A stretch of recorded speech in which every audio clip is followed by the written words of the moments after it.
श्री स्वामी जी महाराज ने 1948 को होशियारपुर के साधना सत्संग में वर्णन किया था। 1948 श्रीमद् भगवत गीता की महिमा गा रहे थे गुरु महाराज।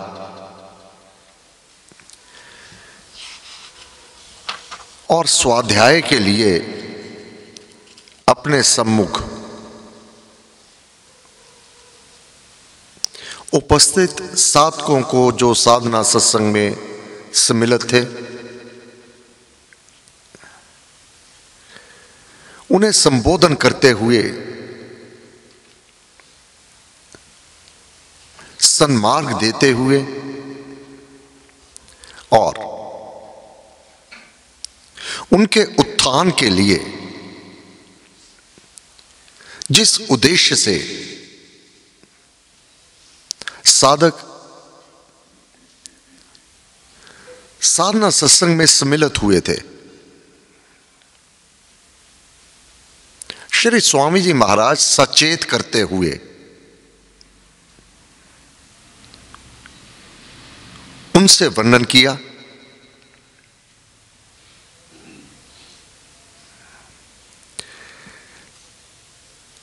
गुरु महाराज ने कहा, भगवान श्री कृष्ण चंद्र जी महाराज द्वारा कही गई गीता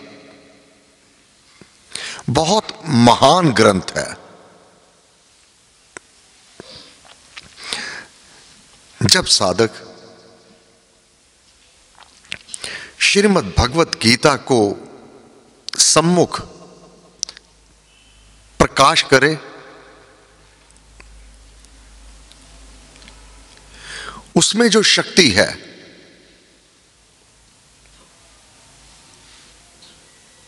जीवन को पलट देने में,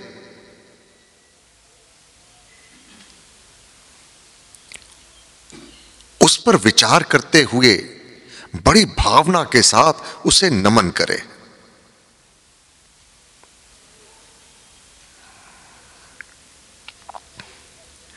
ज्ञान ग्रहण करने का जो विधि है, विनम्रता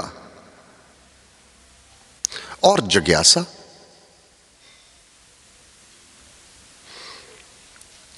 ये साधक के अंदर भरपूर हो और ऐसे महान ग्रंथ के सम्मुख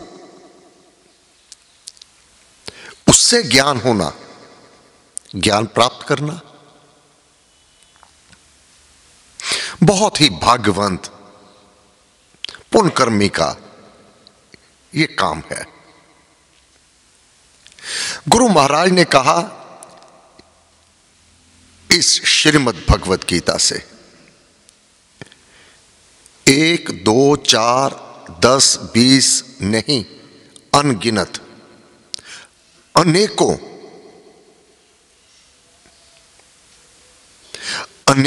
भक्तों तथा साधकों ने इसके द्वारा, श्रीमद् भगवत गीता के द्वारा अपने इष्ट तथा परमेश्वर तक की प्राप्ति की है। इस ग्रंथ को और इस ग्रंथ की महत्व को साधक हल्के में ना लेवे। श्रीमद् भगवत गीता का पाठ करके, इसको समझ करके, इस पर मनन चिंतन करके, भावना के साथ जो भी इस ज्ञान की गहराई में जाने का प्रयत्न करता है, भगवान श्री कृष्ण चंद्र जी महाराज स्वयं पथ प्रदर्शक व स्वयं बन जाते हैं, सारथी हो जाते हैं।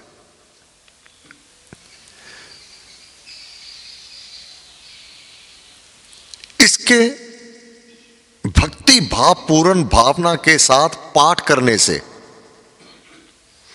अपने इष्ट देव, जिस मंत्र का हम जाप करते हैं, राम,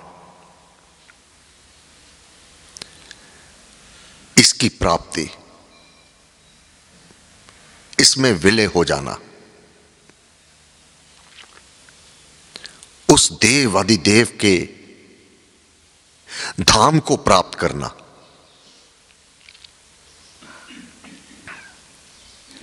यह श्रीमद् भगवत गीता से अति सुगम है।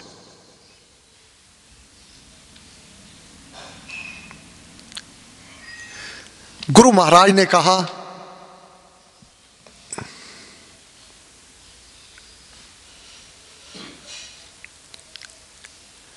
श्रीमद् भगवत गीता में भक्त के लक्षण वर्णन किए गए हैं।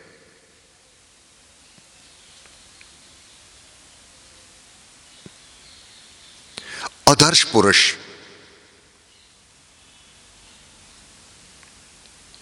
भक्त कैसा हो? आदर्श पुरुष, आदर्श पुरुष के लिए साधक को इस प्रकार से बनना होगा।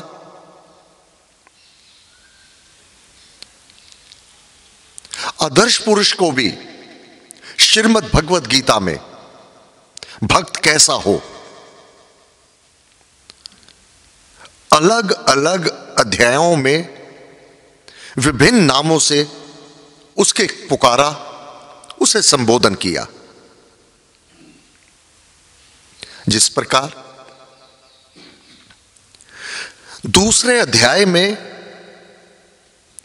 स्थित प्रज्ञ इस नाम से स्थिर बुद्धि वाला, स्थिर मति वाला,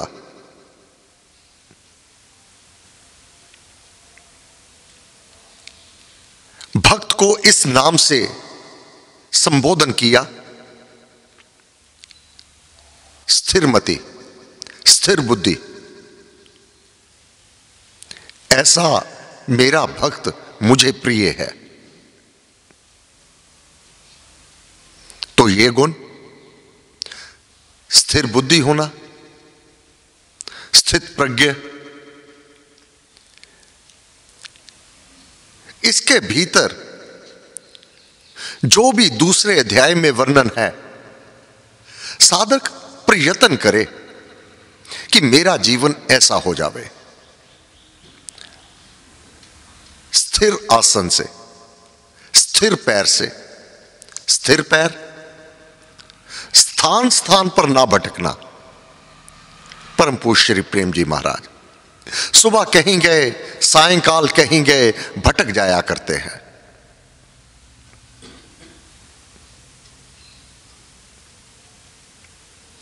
स्थिर पांव से,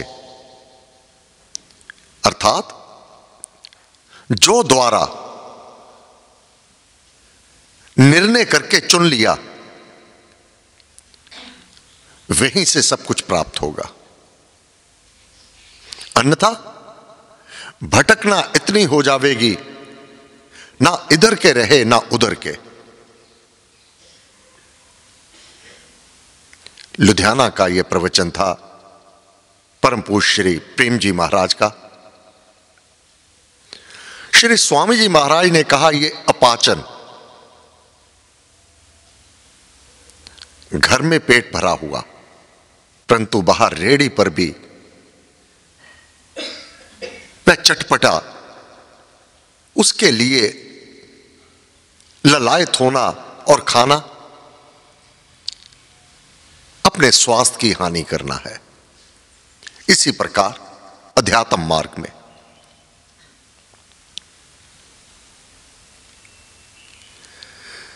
स्थित प्रज्ञा होवे, स्थिर आसन पर बैठे। स्थिर आसन, एक मंत्र, एक स्थान, एक गुरु, दृढ़ निश्चय विश्वास। यह दूसरे अध्याय में भगवान ने वर्णन किया। 12वें अध्याय में ऐसे व्यक्तित्व के साधकों को ही भक्त कहा। मेरा भक्त बन। जो मार्ग मैंने तुझे दिया, जिस पर चलने की प्रेरणा दी, जिसकी महिमा गाई, वैसा तेरा व्यवहार होवे, तेरा व्यक्तित्व वैसा होवे, दृढ़ निश्चय विश्वास वाला, स्थिरमति, स्थित प्रज्ञ। ऐसे व्यक्तित्व का धनी ही मेरा भक्त है। वही भक्त विशेषण से शोभायमान है। फिर 14वें अध्याय में त्रिगुणातीत,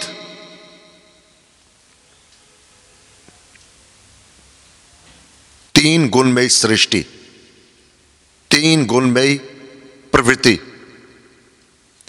इनको जीतने वाला, प्रयत्नशील होवे, मुश्किल कठिनाई तब तक है जब तक इस मार्ग पर मानव नहीं चलता। जिस प्रकार पक्षी को उड़ने में पवन सहायता देती है, जल में मछली को तैरने के लिए पानी सहायक होता है, अध्यात्म मार्ग में इस पर चलने वाले के साथ भगवान सहायक हो जाते हैं।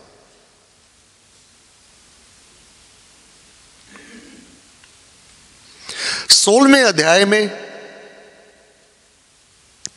दैवी संपत्ति संपन्न पुरुष का पूर्ण रूप से वर्णन है। दैवी संपत्ति जो देवी देवताओं की संपत्ति है,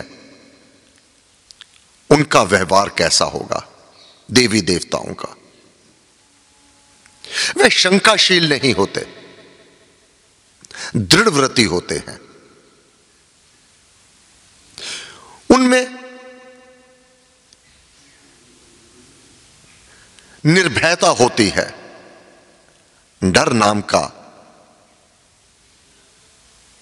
कुछ भी ऐसा देवी देवताओं